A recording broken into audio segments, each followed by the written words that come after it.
pemirsa Saburai TV, kembali bersama saya Umi Rahmawati dalam program Saburai Talks. Ya baik Pak Edwin, kita kembali lagi ke pembahasan kriminalitas pada masa pandemi. Menurut Bapak, apakah angka kriminalitas ini meningkat di masa pandemi? Dan sejauh mana sih Pak pihak kepolisian meminimalisir tingkat kejahatan? Oke, jadi gini, kalau dikatakan apakah terjadi peningkatan selama masa pandemi? Saya katakan iya.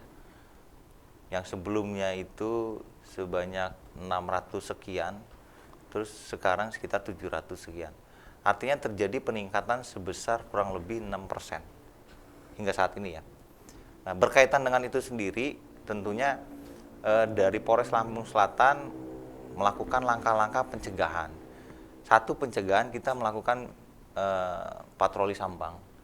Jadi dari Sat Sabara malam-malam kita perintahkan untuk melakukan patroli Sambang sampai dengan ke tingkat Polsek.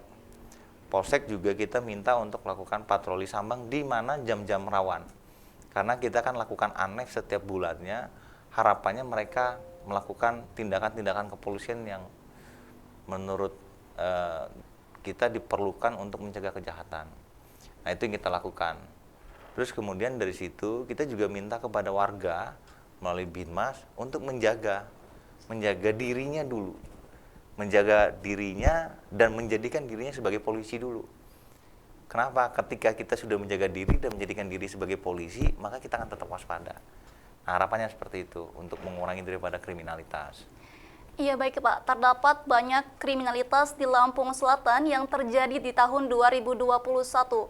Seperti penodongan, 99 kasus yang berhasil diungkap pada tanggal 18 sampai 31 Mei 2021, salah satunya di Candipuro, yaitu terdapat 124 pelaku pencurian ditangkap, dengan 41 diantaranya ditembak. Kemudian juga terdapat kasus yang baru-baru ini terjadi di Kalianda, Lampung Selatan, yaitu pembunuhan yang berawal dari open BO yang terjadi akibat tarif yang terlalu murah, sehingga mengakibatkan pertengkaran yang berujung maut.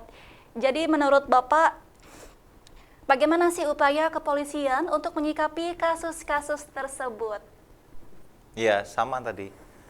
Karena kan begini ya, dari Polres Lampung Selatan tentunya berkaitan dengan penanganan perkara seperti yang disampaikan tadi, kita upayakan penyelidikan ataupun penyidikan itu secara nyata. Jadi kita upayakan bagaimana bisa terungkap terkait dengan tindak pidana yang terjadi. Nah, berkaitan dengan upaya yang dilakukan untuk pencegahan sendiri, yaitu seperti yang awal saya katakan, bahwa dari diri kita sendiri menyampaikan pada masyarakat, kita harus jadi polisi sendiri. Kalau seperti yang disampaikan ada yang open BO segala macam itu, dia kan tidak menjadikan dirinya sendiri sebagai polisi. Kalau seandainya dia menjaga dirinya ataupun menjadikan dirinya sebagai polisi, menganggap dirinya sebagai polisi, dia akan tetap waspada. Dia tidak akan mengundang orang lain untuk datang ke dirinya. Justru mengundang bahaya sendiri ya Pak ya? Kan dia mengundang dirinya sendiri dengan membuka open BO ya, iya, bahasanya BO, ya. Iya gitu. baik Pak, kemudian seperti yang kita ketahui, Lampung Selatan ini kan darurat narkoba ya Pak. Tercatat di tahun 2020 sebanyak 169 kasus penyalahgunaan narkoba yang ada di Lampung Selatan. Dan Pelabuhan Bakauheni tetap menjadi jalur utama penyelundupan narkoba, dikarenakan jalur ini merupakan titik keluar masuknya Jawa dan Sumatera. Lalu bagaimana nih Pak untuk menindaklanjuti penyelundupan narkoba di jalur utama Pelabuhan Bakauheni? Ya, jadi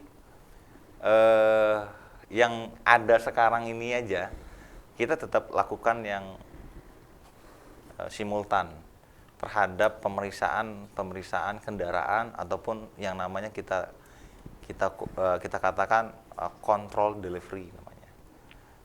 Dari situ kita lakukan pemeriksaan. Ketika kita lakukan upaya pemeriksaan dan ditemukan, maka kita lakukan upaya penegakan hukum. Nah, berkaitan dengan cara pencegahan itu Polres Lampung Selatan tentunya dengan adanya pemeriksaan di Bakauheni itu salah satu bentuk pencegahan sekaligus upaya penegakan hukum. Karena barang-barangnya itu sebenarnya itu mulai dari Aceh, Riau, Medan, Padang. Artinya kita berkolaborasi dengan satuan atas, dalam hal ini Barreskrim, Direktorat Narkoba Barreskrim, kemudian dengan BNN.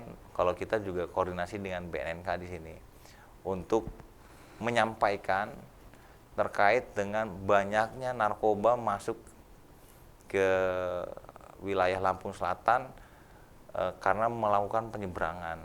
Itu asalnya dari sana. Nah, dengan begitu teman-teman yang dari satuan atas dan satuan samping, dalam hal ini BNN, bisa melakukan upaya-upaya pencegahan di sana. Itu yang kita lakukan. Wah, kalau kita membicarakan penegak hukum ini nggak ada habis-habisnya ya Pak. Tentu banyak bentuk-bentuk kriminalitas yang sangat membuat warga resah, khawatir, dan selalu dalam keadaan berhati-hati. Setiap kejahatan datang dari mana saja, maka dari itu kita sebagai masyarakat harus membantu kinerja kepolisian dan saling gotong royong bersama ya Pak. Bersama-sama. Untuk memberantas tingkat kejahatan yang ada di Kabupaten Lampung Selatan. Ya baik pemirsa, tak terasa 30 menit sudah kami menemani Anda. Demikian perbincangan kita bersama Kapolres Lampung Selatan, yaitu Bapak AKBP Edwin. Ya baik Bapak, mari kita akhiri program ini dengan pantun. Tapi Umi punya permintaan nih Pak. Tolong di akhir kalimatnya bilang kata cakep. Bilang apa Pak? Cakep. Saya cakep nggak Pak? Alhamdulillah. Ya baik, makannya bareng Pak Edwin. Cakep. Minumnya bareng Umi. Cakep. Jadilah warga disiplin, ayo lawan pandemi. Ya baik, terima kasih Bapak telah menyempatkan waktu menjadi narasumber dalam program Saburai Talks dan memberi informasi kepada kita semua. Semoga kita bisa bertemu di lain kesempatan ya Pak ya. Ya baik pemirsa, saya Umi Rahmawati mewakili kerabat kerja yang bertugas mohon undur diri dari hadapan Anda. Tetap patuhi protokol kesehatan dan teratam 5M. Sampai jumpa. Wassalamualaikum warahmatullahi wabarakatuh. Tabi pun.